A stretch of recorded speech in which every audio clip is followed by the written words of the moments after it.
তারেক রহমানের মেয়ে জাইমা রহমান গ্রিক বা পাঠশালায় গেছেন এবং সেখানে শহীদুল আলম, রেহনুমা আহমেদ ওনাদের সঙ্গে ছবি তুলছেন, পাঠশালা পরিদর্শন করছেন, ইত্যাদি ইত্যাদি। ফেসবুকে, সোশ্যাল মিডিয়ায় সেই সব ছবি দেখা যাচ্ছে। একটা ছবি বিশেষভাবে দেখা যাচ্ছে যে রেহনুমা আহমেদ আর জাইমা রহমান ওনারা পাশাপাশি বসে আছেন।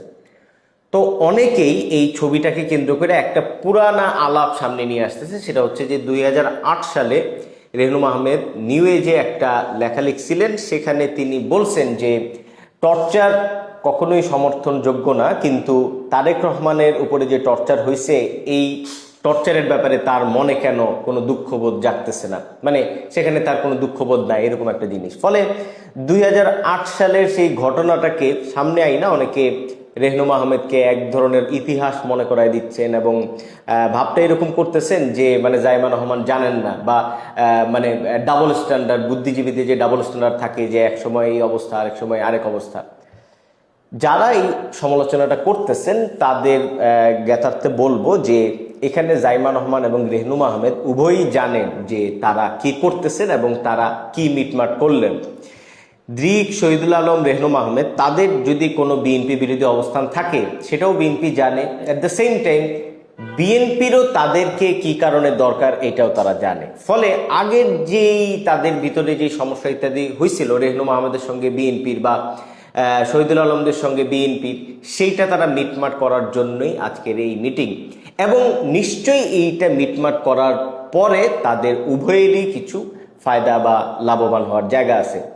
আমি যে জায়গাটা প্রশংসা করতে চাই সেটা হচ্ছে যে বিএনপি তার যেই অতীত, যে ইতিহাস, তার ইতিহাসের ভিতরে যেই সব প্রতিশোধকামিতা তৈরি হওয়ার সম্ভাবনা ছিল সেই জায়গাগুলো তারা ভাঙতে চাইতেছে বা ভাঙতে পারতেছে। এইটা অনেক বড় রাজনৈতিক, বাংলাদেশের রাজনৈতিক কালচারের হিসাবে তো অবশ্যই অনেক বড় গ্রেটনেস। কারণ আপনি যখন ক্ষমতার দ্বার প্রান্তে তখন আপনি সবার আগে চিন্তা করেন যে আপনার বিরুদ্ধে কে কে লিখছে, কে কে আপনাকে সাপোর্ট দেয় নাই, ফলে তাদেরকে আপনি ক্ষমতায় যায় সবার আগে সাইজ করবেন। ফলে দ্রিক বা পাঠশালা বা রেহনুমা আহমেদ এবং শহীদুল আলমদের প্রতি বিএনপির এই যে অবস্থান সেটা অবশ্যই প্রশংসনীয়। এবং শহীদুল আলম বা রেহনুমা আহমেদদের তরফ থেকেও যে এই জিনিসটাকে মিটমাট করা হলো এটাও প্রশংসনীয়।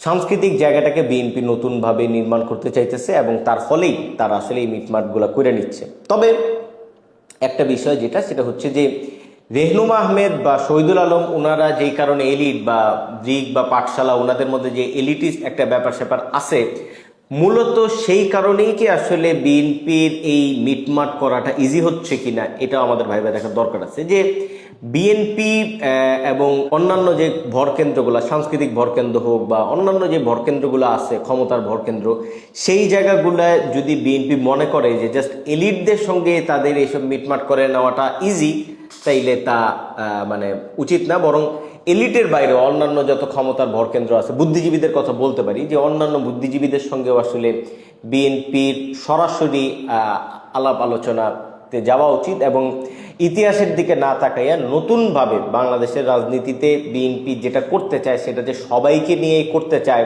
একটা ইনক্লুসিভ, একটা বুদ্ধিভিত্তিক রাজনীতি যে তারা নির্মাণ করতে চায়, এইটা তারা পরিষ্কার করতে পারে। এখানে আরেকটা বিষয় গুরুত্বপূর্ণ, সেটা হচ্ছে যে নুরুল কবির সাহেবও তো নিউ এজের সম্পাদক। ফলে যে লেখাটা রেহনুমা আহমেদ পাঠাইছেন সেই লেখাটা তো নুরুল কবির সাহেব ছাপছেন। ফলে নুরুল কবিরও তো এখানে একইভাবে সামনে আসতে পারে। কিন্তু নুরুল কবির তো নিয়মিত মানে তারেক রহমান বলেন বা বিএনপির যেসব সভা টভা সেখানে যাচ্ছেন। ফলে এই বুদ্ধিজীবীদের সঙ্গে বা বুদ্ধিভিত্তিক এই যে মানে সাংস্কৃতিক ভরকেন্দ্রগুলোর সঙ্গে বিএনপি যে দূরত্ব কমার যে প্রক্রিয়াটা চলতেছে সেটা অনেক দিন থেকেই চলতেছে এবং এটা অস্বীকার কোনো কারণ নাই, অস্বীকার করার কোনো জায়গা নেই। একটা খুবই হাস্যকর অনেকের একটা মানে আবেদন বা আবেদনমূলক একটা বক্তব্য দেখতে পাই যে বুদ্ধিজীবীরা কেন আর নিরপেক্ষ নাই ইত্যাদি ইত্যাদি, যে বুদ্ধিজীবীরা কেন তারেক রহমানের সঙ্গে দাঁড়ায় যেতে পারে বা জাইমা রহমানের পক্ষে কথা বলতে পারে, জাইমা রহমানের সঙ্গে ছবি তুলতে পারে, ইত্যাদি ইত্যাদি অনেক ধরনের অভিযোগ ফেসবুকে বা সোশ্যাল মিডিয়ায় দেখতে পাই। এগুলোর কোনো অর্থ নাই। মানে জামায়াতের লোকেরাই তো এই সমালোচনাগুলো করে বা এইভাবে আলাপটা করতে চায়।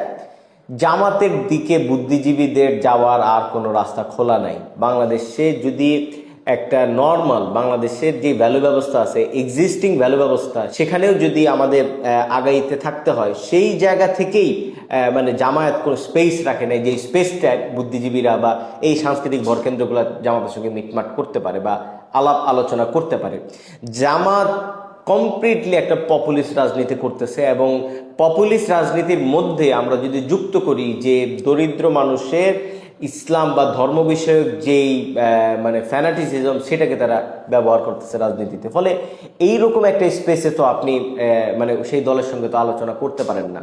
ফলে জামাত যেই জায়গাটা থেকে মানে বুদ্ধিভিত্তিক যেই ভরকেন্দ্রগুলো আছে তাদেরকে যেভাবে এই জায়গাগুলো থেকে জামাতের কাছ থেকে দূরে সরাই দিছে, সেই একই কারণে এই ভরকেন্দ্রগুলো আসলে বিএনপির সঙ্গে অ্যাড হচ্ছে, এবং বুদ্ধিজীবীরা বিএনপির সঙ্গে বসতে দ্বিধা করতেছে না, ইভেন পত্রিকার সম্পাদকেরাও। ফলে এইটা জামাতের তরফ থেকে এইটা আসলে অভিযোগ আকারে খুবই হাস্যকর, কারণ তারা নিজেরাই এই স্পেসটা রাখতে পারে নাই যেখানে আমরা বা অন্যান্য অনেকেই জামাতের সঙ্গে গিয়ে আলাপ আলোচনা করতে পারে।